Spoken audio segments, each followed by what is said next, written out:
So I'm an urban sociologist slash anthropologist. My work is largely ethnographic, and I work with men on masculinities to look at the question of gender and men's relationships with women. And the work I'm going to talk to you about today is from my fieldwork in India, which is based in New Delhi, the city, the capital of India, where I've done ethnographic work with young men. And I've spent about 18 months living and working with them. So I've really gotten to know them. And where I'm approaching the question of violence towards women is from the everyday acts that these young men do. So they are roaming around the city, catcalling women, trying to touch them. So various forms of violences that they commit, but don't really think about themselves. So it's men's perspective on violence itself that I want to talk about. And I also want to reflect a little bit about ethnography itself, and, the power of being there within these groups, rather than talking about violence from an abstraction. The challenges for as a researcher to be facing these young men who are committing acts of violence as they go around the city.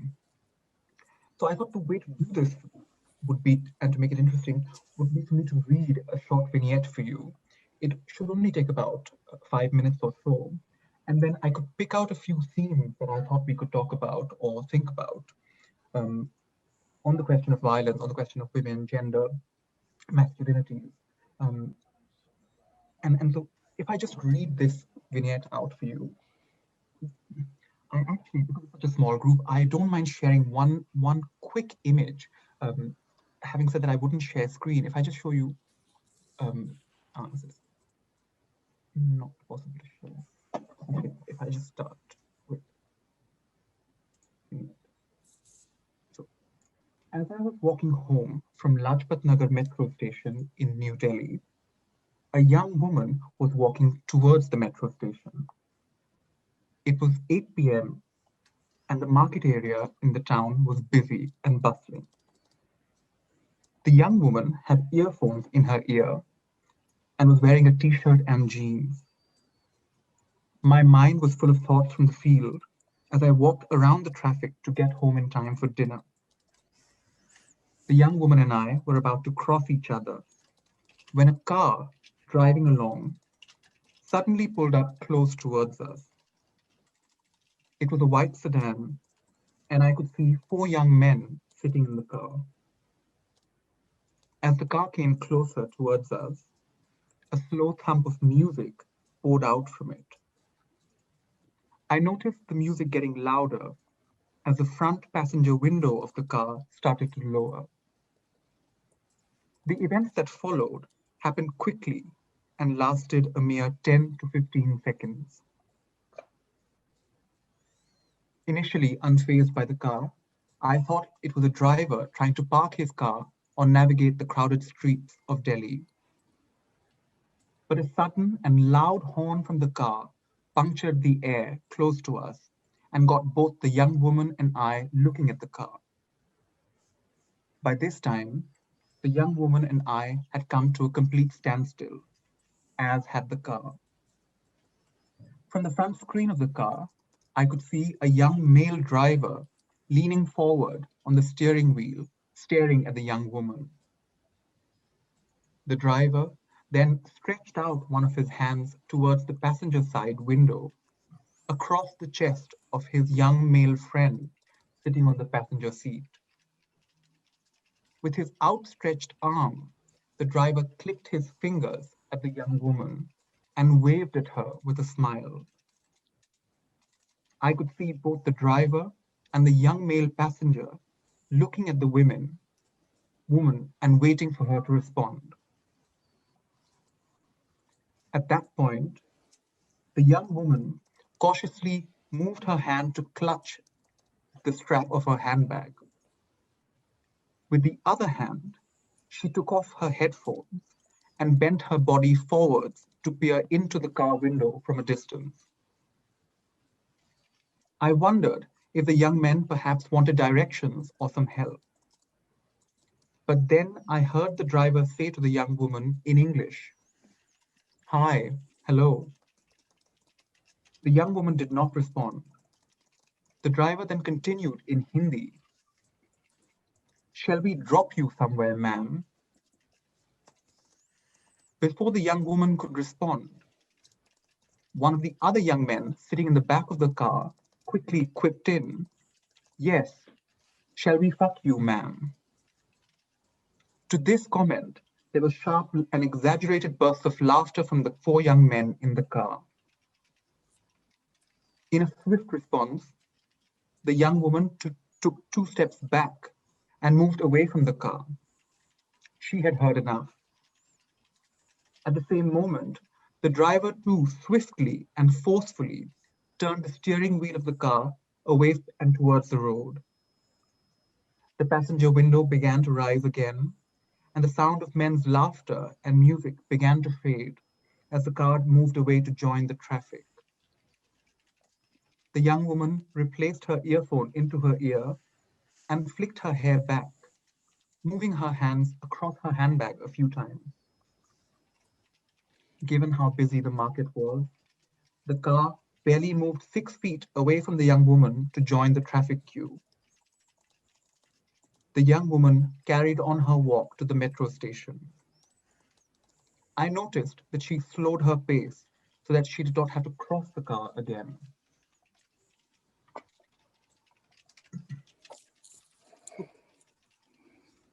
That's one vignette from a selection of many that I have in my work, which look at everyday forms of violence that women experience in the city.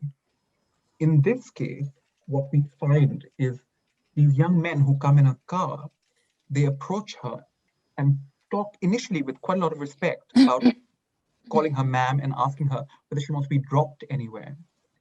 And the word they use to drop is in Hindi, chhod de. So to be dropped is that particular word, chhod de. And that that idea of dropping quickly becomes into a very aggressive act of asking if she wants to be fucked. Again in Hindi, playing on the word chod, which is very similar to the word drop, right? And that's where the tension emerges between chod and drop, or to drop and to fuck, that these young men are talking to this woman about. These everyday forms of violences, in my experience, are not actually talked about very much in the context of India. You know, how do women who are just going about their business, going off to the shops, going to college, going to work, just accessing the public transport system, how do they access the city was an important question. And when I spent time hanging out with young men, we were hanging out at the metro stations, in gyms, in shopping malls, in bars, and in cafes. This was just a form of fun that they would have amongst each other.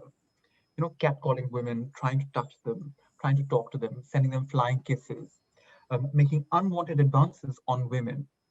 Um, for them, for the young men that I was working with, these were not at all forms of violence.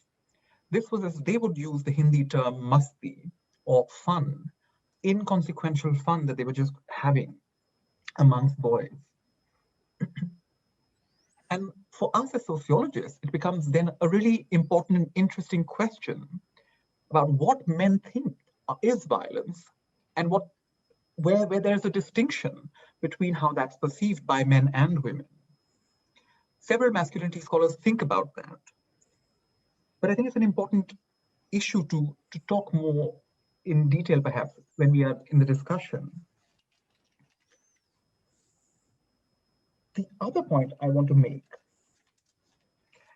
is about how there's an overemphasis on a particular class of men as being violent. So a lot of criminology literature and some of the sociological literature has looked at sort of poor men and poor men's violences towards women. So violence as caused by a stress due to poverty or lack of income, abusive households and things like that. But what my work is also showing, because my work is with younger men who have money, who are middle-class young men in the context of Delhi. You know, so they're in the car, as we see in the vignette. They have access to these shops. They can go to shops and buy things and go to cafes and restaurants. So these are men who have some means. They're not poor men in that sense. What then drives their violence? is again a very difficult question, and a question that's not really been thought about very systematically. So the overemphasis on poor men and demonizing poor masculinities has meant that we have always thought about violence as resulting from these stresses, rather than thinking about gender entitlement or masculine entitlement, heteropatriarchal entitlement that men enjoy in a society like, say, India. And that's what I really want to study. I want to particularly look at how patriarchal privilege or heteropatriarchal privilege is given to men, enjoyed by men, and normalizes a particular way of life for men. And when we're thinking about power and privilege that men enjoy, it also becomes really important, I think, in our qualitative analysis to move beyond just interview-based questions and look at these everyday realities, right? So these young men that I'm talking about in this vignette, if you were to talk to them or ask them about violence in India, they would have all of these sort of feminist language about how violence towards women is bad, rape is awful. We should, any man who rapes a woman is worthless. He's a no man, or namard, as they would say in India in Hindi. It's an emasculated man who does violence towards women. These are all sort of narratives that they verbalize and parrot off. These feminist narratives that they picked up from media, from the news, and from various other sources. But when you look at their everyday actions, it's a very different story. And that's why when I was talking to them in a classic interview style, I'd never have been able to see this kind of stuff when they are going around the city, owning the city and trying to claim it as theirs, to the extent that women who also access that city find it extremely difficult to be in those same spaces or to access those same spaces. So that was one other thought about the difference between ethnography and interview, and perhaps the balance between the two.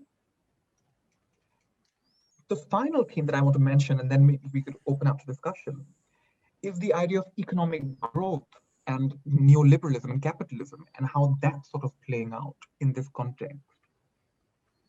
Again, the general sociology of development idea or international development thinks that, if places become more developed, if people become more developed, violence levels will stop, and that somehow particular societies will come out and become less violent or less traditional. But in my vignette, what we see are these men who talk in English.